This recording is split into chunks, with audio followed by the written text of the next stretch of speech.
President-elect Donald Trump has nominated former Arkansas Governor Mike Huckabee as ambassador to Israel. His choice is receiving praise both from Israelis and the Christian community. The two-state solution, if we mean two governments holding the same piece of real estate, is irrational and unworkable. If there is a two-state solution, the Palestinian state needs to be outside the boundaries of the nation of Israel. There's plenty of land in the world that we could find a place and say, okay, let's create a Palestinian state. Mike Huckabee is a former pastor who served as governor of Arkansas and ran for president. In a statement, Trump stated the reasons for his nomination. He loves Israel and the people of Israel, and likewise the people of Israel love him. Mike will work tirelessly to bring about peace in the Middle East. President-elect Trump choosing Mike Huckabee for the job of U.S. ambassador to Israel. Now, this is a decision that would have huge ramifications. And we have a very different view on policy, what Huckabee's put forward, than any other ambassadors, so publicly, who have served in that role. This is the real deal. I mean, this is Donald Trump that they are afraid of. And I'm just ecstatic that he has asked me to be part of what I think is going to be not just a realignment of political parties. And in a recent interview, Huckabee told CBN News' Wendy Griffith the importance of standing with Israel. And in Genesis 12, it says, if you bless Israel, you'll be blessed. If you curse Israel, you'll be cursed.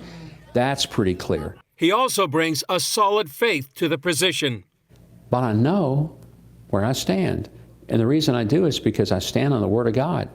And I stand on the principles that God is real and that His Word, His direction is more important than anything else in my life. Unbelievably proud I am that my dad was just nominated as President Trump's ambassador to Israel.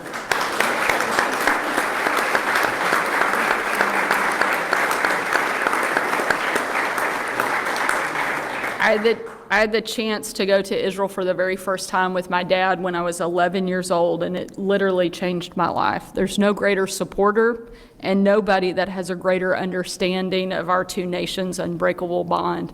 And there is probably a little bit of bias, but there's no one who will do a better job in this role. Congratulations, Dad. We're all very proud of you. And I look at them now battling a 4 or 5 front war between Hezbollah, Islamic Jihad in the north, you got Hamas out of Gaza in the south, you got the Houthi rebels, and you got ballistic missiles being fired directly from Iran that is, supplying all of this weaponry because Joe Biden and Kamala Harris allowed them to get rich by not enforcing sanctions. How quickly do you believe Donald Trump can impact that conflict in the Middle East? Sean, I think he's impacting that conflict before he's even sworn in. You're seeing a scrambling all over the Middle East of countries suddenly trying to behave differently because they know a new sheriff has come to town, and this isn't a one-bullet Barney with a bullet in his shirt pocket. This is the real deal. I mean, this is Donald Trump that they are afraid of, and I'm just ecstatic that he has asked me to be part of what I think is going to be not just a realignment of political parties and many institutions in America, but really the world, to bring peace that we desperately need. And quite frankly, when I look at all these people that he's picked, I'm incredibly impressed with all of them. I feel like that I'm a 1995 Ford pickup trying to enter the Indy 500. I don't see myself in the same view as I do some of these wonderful people he's picked, but I'm honored beyond even description to be able to serve my country and this president in a nation that I've been traveling to since July of 1973, when I was 17, made about 100 trips there, and I couldn't be more grateful to this president for giving me the opportunity to serve the country and him. And we have a very different view on policy, what Huckabee's put forward, than any other ambassadors, so publicly, who have served in that role. K-File tonight is revealing that Huckabee said, quote, "There's really no such thing as a Palestinian, never mind a state." Huckabee making extensive comments on this topic when he was running for president in 2008. There are certain words I refuse to use. There is no such thing as a West Bank. It's Judea and Samaria. There's no such thing as a settlement. They're communities, they're neighborhoods, they're cities. There's no such thing as an occupation. Basically, there really is no such thing as, and I have to be careful in saying this because people will really get upset, there's really no such thing as a Palestinian. There's not. Arabs and Persians, and there's such complexity within that. There's really no such thing.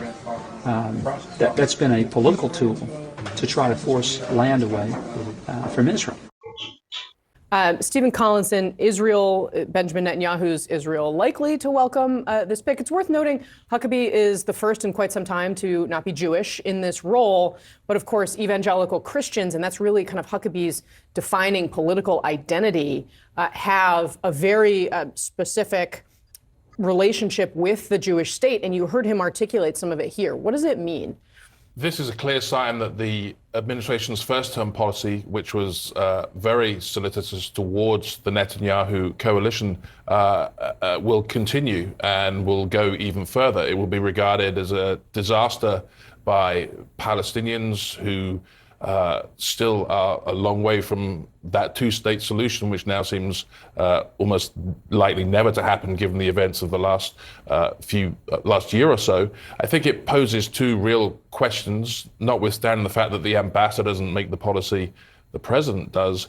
How will this be seen by some of Trump's allies in the Arab world, with whom he wants to create this realignment of the Middle East between Israel, some of the Gulf states, and Iran? That could be a problem if this is the Trump policy.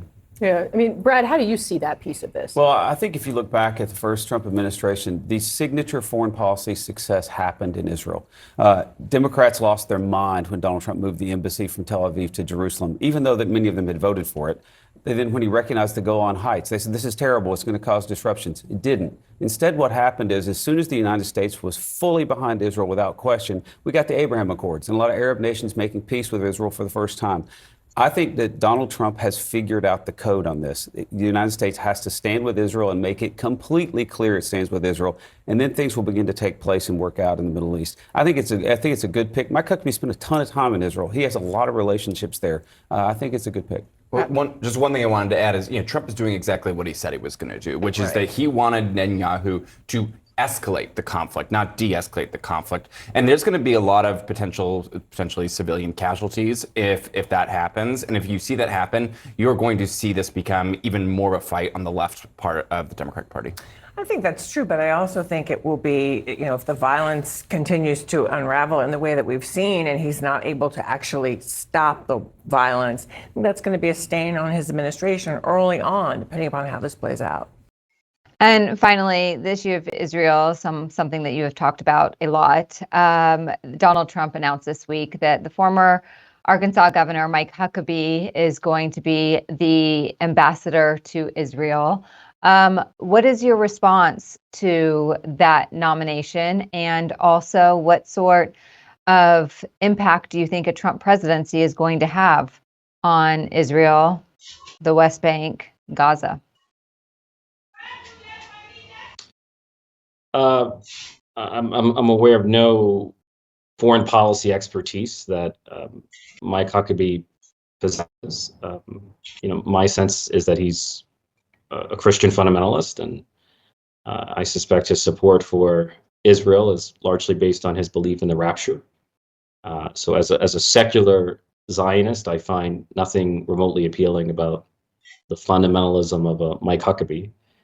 On the subject of Israel, there's no predicting where the Trump administration will be, because it's an administration that will likely be at war with itself. It will have pro-Israel forces, but it will also have America First isolationist forces.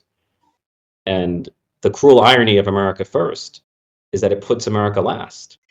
If America were to withdraw from leading the world, it would create a power vacuum that is filled by the likes of China, Russia, North Korea, and Iran, all to the benefit of Israel's enemies and to the detriment of Israel.